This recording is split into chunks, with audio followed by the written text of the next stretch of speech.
Hey Sam, it's Brian. Just curious. Looks like you're in the building. Right. When were you allowed in the building? Just what has this experience been like through the last I don't know 5 days? I guess you've been around with the testing and everything. Just can you take us through what this period's been like? Yeah, I just got in the building today. Very excited to be back, guys. I'm excited, to see some of the guys, as they start coming in and getting testing done. Obviously, I was one of the first ones to get testing with the early report date for quarterbacks and rookies and all that. So, um, very excited to be back, though, and just excited to get going and start seeing the guys as they trickle in. But yeah, so I got here Thursday, and my first day of testing was Friday.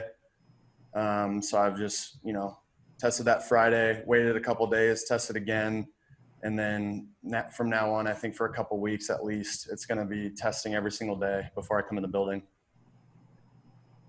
Sam, Rich here, by the way, what did you have any apprehension about, playing in a pandemic? Did you give any thought to opting out? You're seeing a lot of players around the league opting out. Just walk us through your thought process on that. No, I think for me, for my situation, just living in an apartment by myself, I was just very eager to get things going. Obviously, like I said, guys are going through different situations. So, but I'm very eager to get things going and get the season started, training camp started. So again, just very pumped to be able to be here, be in the building finally, and, get to see my teammates too. Sam, you said last year toward the end, or maybe after the season, that you felt you were close, like the team was on the doorstep of making the playoffs, or something to that effect. That being said, how much of a hit do you guys take without having Jamal in the building, and just how disappointed are you not to have one of the leaders back this year? Right. I think obviously the Jamal trade and what happened there the last couple of days, for me, and this is kind of the point of view I've always had. I'm not going to worry about things that I can't control. I think for me, I'm just going to worry about, having a good training camp and, making sure that I stay safe, making sure that I have negative tests going in and, just focusing on what I can control. And that's, having a great training camp and winning that week 1 game against Buffalo. Hey, Sam, this is Mark Cannizzaro here. I'm just kind of curious how you view the challenge of you've got a lot of young guys coming in here. You got a new tackle you just drafted. Obviously, some new pieces on offense. With the way this COVID situation has reworked your practice schedule, no preseason games.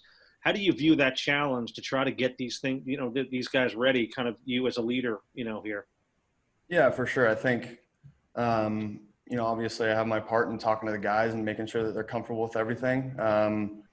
Really, I think the most important thing that I have to do right now is make sure the guys are ready to, learn the playbook, continue to study, and make sure they know everything in terms of X's and O's. Another thing really that we've established over this last year or so is culture. And, I think the rookies are going to come in right away and feel that culture, and we're going to take them in with open arms and teach them all about it.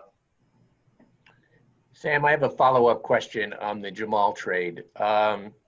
Over the last few months, it became pretty apparent that he didn't want to be there anymore, requesting a trade and was highly critical of your coach, your owner, your GM. Are you surprised or disappointed that someone you've been with for a couple of years would behave in that manner? First of all, I really love playing with Jamal. Again, I can't speak for Jamal's experiences or the comments that he made. But what I can say is that, I'm really excited to be part of this organization. I think we're going, in the right direction, and we just got to continue to move forward. And, again, like I said, we got to have a great strength and conditioning period these next couple of weeks, moving into walkthroughs and then having a great training camp. Sam, were you disappointed at all by the move to not bring Robbie back? And how do you feel about the current crop of receivers that you're going to be playing with this year? Robbie, the last couple of years that I was here, Robbie had a huge impact. for our offense. And, again, I'm not gonna spend time here worrying about things that I can't control. All I know is that, Robbie had a great impact on our offense and he produced for us. I'm excited to have the guys that we have now, and, guys are going to continue to learn this offense and grow within it. And, I'm just going to do my part in making sure that they understand what we have to do as an offense and where we go from here. How do you feel about your Sam, how do you no, go ahead, Charles. Okay. How do you feel about your ability now, entering year 2 with Coach Gase? How do you feel about your ability to teach the offense to the new receivers? I'm very confident in that. Spending so much time with Coach Gase, especially before last year, just trying to learn this offense as fast as I could. It was definitely a process, and I spent hours and hours trying to learn it every single day. And I'm still doing that. I'm still learning the offense, but I'm definitely comfortable teaching some of the young guys and the guys who haven't been in the system before. And again, I'm just really excited to get that rolling. Sam, just on today, you talked about seeing some of the guys as they come in. They're not allowed in the building. So were you out like in the parking lot greeting them, or where exactly No. were you guys at the hotel? Like where do you see guys? No, guys will just text me, hey, what's up? What are you doing? And, I'll respond, hey, have you gotten your test yet? Because I'm not going to see you if you haven't gotten your test. So, no, but, I've been seeing rookies. I've been seeing some of the early report injured guys that were hurt last year. So I've been seeing some of those guys and just saying what's up to them. And I know you don't want to talk about what Jamal's experience was, but, he criticized Adam Gase's leadership. And what's your personal experience? How do you feel about Gase as a leader? Yeah, I mean, he's the right leader for this team for sure. I think for me personally, he's helped me grow a ton as a quarterback and learning this offense. And, I just think throughout the weeks, leading up to games, he does everything that he possibly can to put us in the best position to win on Sundays. And, that's from my experience with Coach Gase. And, I've had nothing but positive experiences with him so far.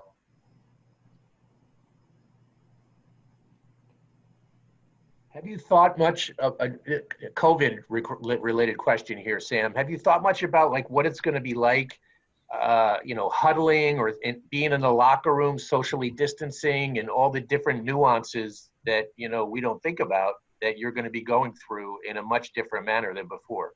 Yeah, that's a great question, Rich. I think no one really knows, right now what anything's going to look like outside of coming here, reporting, testing. We know the schedule. We just don't really know exactly what everything's going to look like.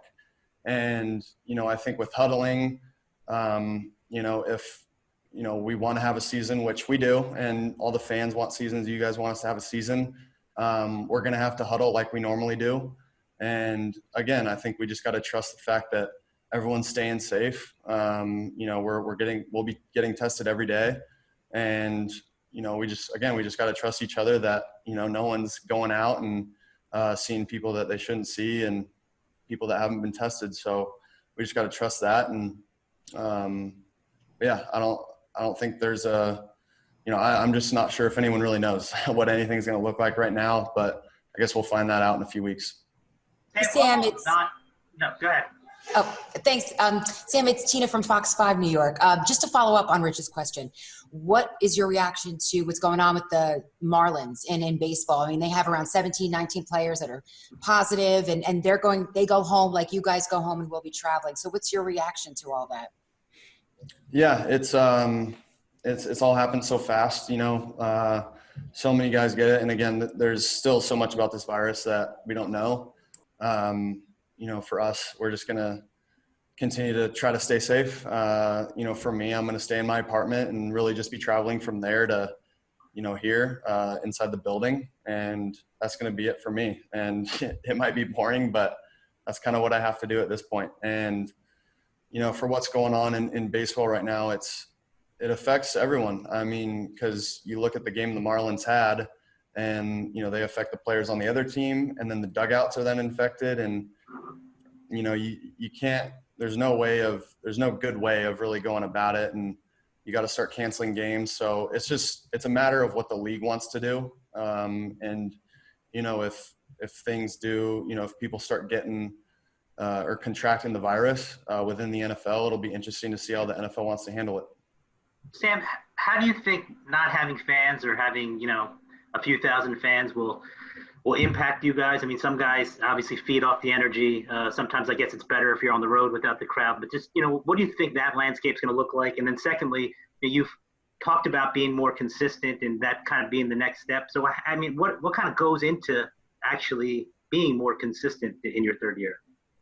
Yeah, to answer your first question, the fans are what make the game so special. I mean, just especially the Jets fans at MetLife, they make the atmosphere incredible every single Sunday, Monday, Thursday, whenever we're playing. But it's going to be different, definitely without them. And I think it's just something that everyone's going to have to adapt to. And then to answer your second question, I'm just trying to work on continuing to learn the playbook and learn the protections, learn the route concepts, where I'm going to go with the ball if 1, 2, and 3 is covered. And there's just, so much more that I understand that I didn't understand at this point last year. And, I think for me, it's just getting a whole year under my belt in the system. And I definitely have a lot more confidence, kind of going back to a question that was asked earlier about teaching the guys and how much confidence I have teaching them. I have a ton more confidence in myself to be able to go out there and play consistent football, which is, like you said, Manish, that's really what the game is about. And when you were talking about COVID and, you're going to go from your apartment to practice and back, is there a certain level of kind of policing in the locker room that you guys have to do? You got a lot of guys, young guys in their 20s, like to go out normally. Do you guys have to talk about it kind of as players and not leave it, on coaches or the organization to say, we can't do this kind of thing? Yeah, I think that's where, again, because coaches can tell us all day not to go out, but at the end of the day, it really comes from the players and the leaders in the locker room. I think it's just going to be on us to be able to have the patience to, if some friends are in the city and, I want to go out to the city, I'm just going to have to say no. And it's, it's not, it's just going to be the way of the world. There's a new norm now. I've been going around the building. I haven't been shaking hands. I've been dapping elbows. It's just, you go about your life in a completely different way right now. And I guess we're just all going to have to get used to it. Hey, Sam, it's Kim Jones from NFL Network. Can you hear me? Yeah. Oh, good. Thanks. I love the story that a year ago or so, Joe Douglas told your parents he was going to do everything he could to get you protection and playmakers. I'm wondering, have you and your parents ever visited about that? I mean, it's a really cool thing for a new GM to say that about his young quarterback to the quarterback's parents. And I did have a follow-up, but I can tell you want to answer that one first. Yeah, sure. Yeah, it's something my mom brings up every now and then. I'm not going to lie. She just talks about, how, he made that promise. And, that's something that a mother never really forgets when someone promises something to keep their child safe. So, I mean, for lack of a better term. So, it's just been awesome to kind of see what Jody and the whole staff has done to be able to do that. It's just, again, we're just really looking forward to kind of getting after it this year. And, it's been awesome to kind of have those conversations with my parents and how Jody's kind of held up to his end of the bargain on that one. Thank you for that answer. I appreciate it. My follow-up is, I know in football, trust is a big thing. I obviously didn't play, but I know that part. I'm wondering, how does a quarterback learn to trust an offensive line that's going to have as much of a makeover as yours is in this crazy off season where there aren't going to be preseason games for you all to kind of work out any kinks? Like, how does that trust come and how important is that trust? It's huge. For me, I think it's about, taking the walkthrough reps, and turning those reps into great on the field reps in practice, in training camp. I think the more reps that we get with protection, with the run game, and the more comfortable offensive line gets and all the new guys get with the system, the more trust everyone's going to have in each other. And again, like I said, it just comes with reps. And, you know, the more reps that we can have, and if, you know, the rules say that we can only have a certain amount of reps on the field, then, you know, who knows? We might be having to FaceTime each other in the hotel or something in training camp. But, yeah, when it comes to that, it's just about getting reps and making sure we're all on the same page.